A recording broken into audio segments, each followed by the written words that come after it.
अब हम एनसीईआरटी के नेक्स्ट क्वेश्चन को सोल्व करते हैं। उसी का जो हमने भी किया था उसका नेक्स्ट पार्ट करते हैं सोल्व, सेकंड पार्ट। तो आपको पता है calculate the standard cell potential of galvanic cell in which of the flowing reaction take place. ये रिएक्शन है हमारे पास, सेकंड पार्ट है उसका। ये इनका standard electrode potential value given है। यहाँ पर हम calculate the delta G naught, मतलब क्या होता है इसका, Gibbs free energy and equilibrium constant को कैलकुलेट करेंगे। तो सबसे पहले हम कैलकुलेट करेंगे इसका ई नॉट, क्योंकि हमें इसकी जरूरत पड़ेगी। फॉर्मूला वही होता है, राइट साइड माइनस से लेफ्ट साइड। तो आपको पता है इसके ऊपर देखो यहां से इधर गया है तो रिडक्शन हुआ है, क्योंकि गेन ऑफ इलेक्ट्रॉन हुआ है। यहां पर इस पे देखोगे तो इसके ऊपर क्या हुआ है, ऑक्सीडेशन, क्योंकि इसने एक इलेक्ट्रॉन को लूज किया, इसने एक इलेक्ट्रॉन को गेन किया है। तो इसके ऊपर रिडक्शन, इसके ऊपर ऑक्सीडेशन। जिस पे रिडक्शन होता है वो एकदम राइट साइड होता है, जिस पे ऑक्सीडेशन होता है वो ऑलवेज क्या होता है, लेफ्ट साइड होता है। तो इनकी वैल्यू पुट अप करेंगे तो हमारे पास क्या आएगा, 80 माइनस 0.77 वोल्ट। तो हमारे पास आंसर आएगा इसका 0.03 वोल्ट। स्पॉन्टेनियस प्रोसेस होगी, सेल प्रोसेस होगा, वर्क करेगा। तो यहाँ पर हम निकालते हैं इसकी value delta G naught minus n F E naught. N की वैल्यू क्या होती है, 1। यहाँ पर एन की वैल्यू क्या रखोगे, 1, क्योंकि आप देखो यहां से एक इलेक्ट्रॉन लूज गेन किया है, यहां से एक इलेक्ट्रॉन गेन लूज किया है, यहाँ पर एक इलेक्ट्रॉन गेन और यहाँ पर लूज किया। तो ओनली जो ट्रांसफर इलेक्ट्रॉन हो रहे हैं वो ओनली 1 हो रहा है, तो एन की वैल्यू 1 रखेंगे। एफ की वैल्यू क्या होती है, फिक्स होती है, आपको पता है। ई की वैल्यू हमें सोल्व कर ली है, तो इनकी वैल्यू जो हमारे पास आएगी, जो वैल्यू आती है हमारे पास 2894.6 जूल पर मोल, ये इसकी वैल्यू आ जाएगी। मतलब हमारे पास जो गिब्स फ्री एनर्जी आएगी वो ये वैल्यू आ जाएगी। अब हमने क्या निकालना है, इक्विलिब्रियम कांस्टेंट। ये तो हमने कैलकुलेट कर लिया है, अब ये निकालेंगे।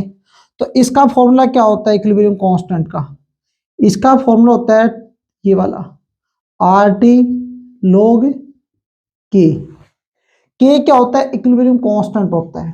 के क्या होता है, इक्विलिब्रियम कांस्टेंट। तो हम इक्विलिब्रियम कांस्टेंट को हम रिप्रेजेंट करते हैं के से। तो हमें के निकालना है, हमें इसकी वैल्यू पता है, इसकी सभी की वैल्यू पता है। तो हम यहाँ पर क्या निकालने हैं, के का निकालना है। तो हम इसको लिख लेंगे लॉग के इजिकल टू क्या हो जाएगा, डेल्टा जी नॉट अपॉन में माइनस इधर आ जाएगा, यह आएगा 2.303 आर टी।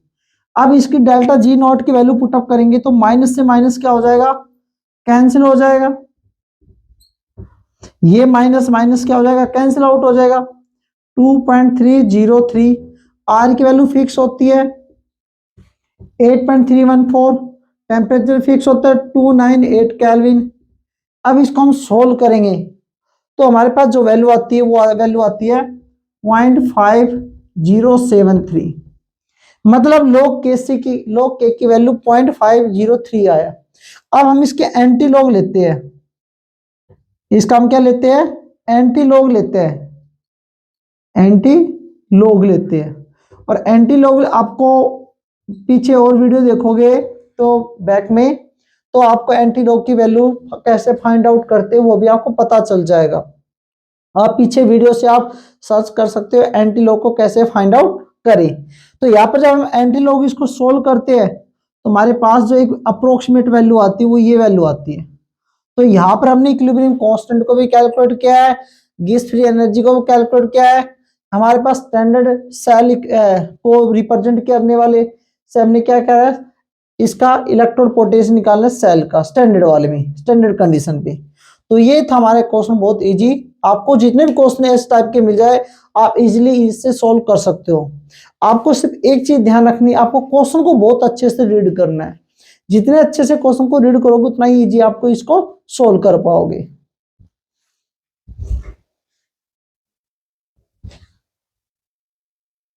एनसीईआरटी सॉल्यूशन में इलेक्ट्रोकेमिस्ट्री में तो आपको बोर्ड पे क्वेश्चन दिखाई दे रहा होगा, calculate the standard cell potential of galvanic cell in which the following reaction take place.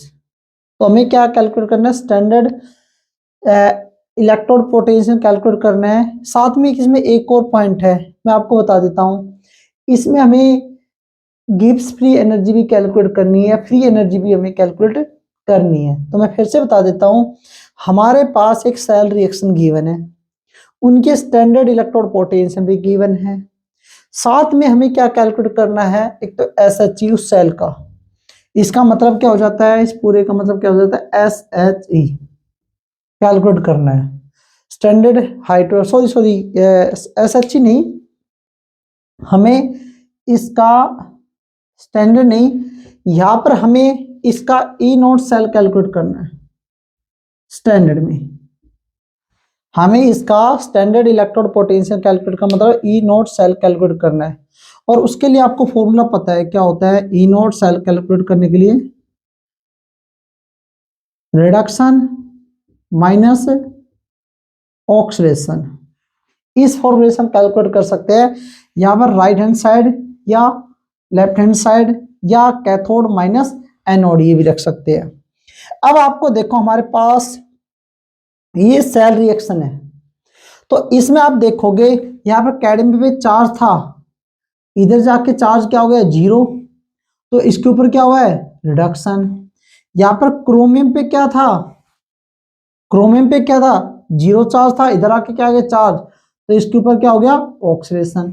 क्योंकि आपको पता है जब कोई इलेक्ट्रॉन गेन करता है तो उस पर रिडक्शन होता है, और कोई इलेक्ट्रॉन लूज करता है तो उसके ऊपर क्या होता है ऑक्सीडेशन होता है। तो आपको पता चलेगी इसके ऊपर रिडक्शन, इसके ऊपर ऑक्सीडेशन। और आपको ये भी पता है जिसपे रिडक्शन होता है वो ऑलवेज किस पे होता है कैथोड पे, जिसपे ऑक्सीडेशन होता है वो उस पे क्या होता है बेटा एनोड पे। तो अब इस बेसिस पे आपको क्या करना है, इस पे रिडक्शन हुआ है तो इसको यहां पर रखोगे, माइनस इसके ऊपर क्या हुआ ऑक्सीडेशन, इसकी वैल्यू रखोगे। जब आप इसको सोल्व करोगे तो आपके पास क्या आएगा प्लस का 3-4 वोल्ट आएगा। मतलब ये सेल पॉजिटिव आने का मतलब हो गया ये सेल क्या रहेगा स्पॉन्टेनियस रहेगा, क्या रहेगा स्पॉन्टेनियस रहेगा। अब इसमें नेक्स्ट कैलकुलेट करना है गिब्स फ्री एनर्जी, और आपको इसका फॉर्मूला पता है NFE0। N का मतलब number of transfer of electron, F का मतलब क्या हो गया फैराडे कूलम्ब, E का मतलब स्टैंडर्ड इलेक्ट्रोड पोटेंशियल। अब आपके पास N की वैल्यू, इसकी वैल्यू, ये तीनों पता होना चाहिए तभी आप इसको सोल्व कर पाओगे। अब N की वैल्यू कैसे कैलकुलेट करते हैं, देखो इन दोनों पे अलग अलग चार्ज है, इन दोनों पे अलग अलग चार्ज है, तो आप इन दोनों चार्ज को मल्टीप्लाई कर, अगर सेम चार्ज होता एक ही वैल्यू लेते, दोनों में से एक ही वैल्यू ले, अगर अलग अलग चार्ज है तो दोनों को मल्टीप्लाई कर दो, तो यहाँ पर N की वैल्यू 6 आ जाएगी, यहाँ पर N की वैल्यू क्या आ जाएगी 6 आ जाएगी। ध्यान रखना ऐसे सोल्व करना है। और भी तरीके होते हैं, आप ऐसे भी कैलकुलेट कर सकते हो। जैसे हमारे पास क्रोमियम था, इसने कितने इलेक्ट्रॉन लॉस कर दिए 3 इलेक्ट्रॉन लूज कर दिए। कैडमियम था, इसने कितने इलेक्ट्रॉन गेन कर लिए 2 इलेक्ट्रॉन गेन कर लिए, सॉरी 2 इलेक्ट्रॉन गेन कर लिए। तो ओवरऑल रिएक्शन लिखते हैं तो इसको 2 से मल्टीप्लाई करते हैं, इसको 3 से, तो हमारे पास टोटल 6 इलेक्ट्रॉन का ट्रांसफर होते हैं। उसके बेसिस हम इसको ये भी लिख सकते हैं। तो यहाँ पर इनकी वैल्यू पुटअप करते हैं -6, इसकी वैल्यू फिक्स होती है 96500, और इसकी वैल्यू हमने सोल्व कर ली है 0.34 वोल्ट। इसको सोल्व करोगे तो आपके पास क्या आ जाएगा आंसर आ जाएगा। और देखो यहाँ पर नेगेटिव में आंसर आएगा, क्योंकि जो गिब्स फ्री एनर्जी होती है, फ्री एनर्जी होती है, इसकी वैल्यू जितनी ज्यादा नेगेटिव होगी वो रिएक्शन उतनी ज्यादा स्पॉन्टेनियस, या वो सेल उतना ही ज्यादा क्या रहेगा स्पॉन्टेनियस प्रोसेस रहेगा। आप इसकी मल्टीप्लाई भी कर सकते हो, 2 0 से डेसिमल से ये कैंसिल हो गया, आप इनकी मल्टीप्लाई करोगे तो आपका इजीली आंसर फाइंड आउट हो जाएगा।